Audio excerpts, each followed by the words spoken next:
Pang-anim ang Pilipinas bilang most generous country sa mga bansa sa Southeast Asia ayon sa isang international organization na Charities Aid Foundation. Ang pagiging mapagbigay likas na raw sa mga Pilipino ayon sa isang cultural anthropology professor. Alamin yan sa report ni Paul Hernandez. Kung hamon at pagsubok din lang ang pag-uusapan, tila veterano na dyan ang bansang Pilipinas. Napatunayan na sa pagharap ng mga krisis at delubyo, namumukod tangi ang mga Pilipino. Lumalabas ang bayanihan, may maitulong at maibigay lang sa kapwa kahit pa walang-wala na. Bagay na ipinagtataas noon ng ilang mga Pilipino. Iba raw sa pakiramdam ni Prezi at Rexy kapag nakakapagbigay. Kahit ako'y nahirap sa buhay at meron din naman kahit kaunti, di itutulong mo sa mga kapwa, sa kapwa. Yung magbigay ka sa kapwa kung sino nangangailangan. Walang bahid ng dalawang isip or ano man.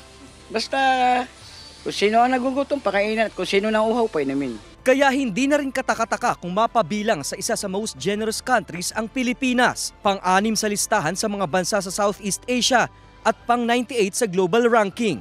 Naging batayan ng Charities Aid Foundation o CAF, isang international organization sa World Giving Index, ang helping strangers, donating money at volunteering. Sabi ng cultural anthropology professor, noon pa man, likas na ang pagiging mapagbigay ng mga Pilipino. Kung maaalala natin, panahon ng pandemic, panahon ng pagputok ng bulkan, no?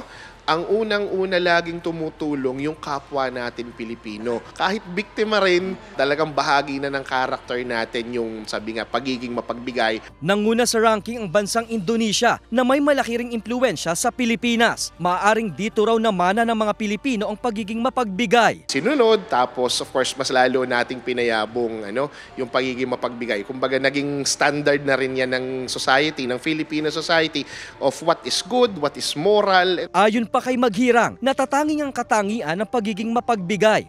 Pero isipin din daw na bago tumulong sa kapwa, alalahanin din ang sarili muna. Kasama si Buhay Adante Jr., Paul Hernandez, Balitang Southern Tagalog.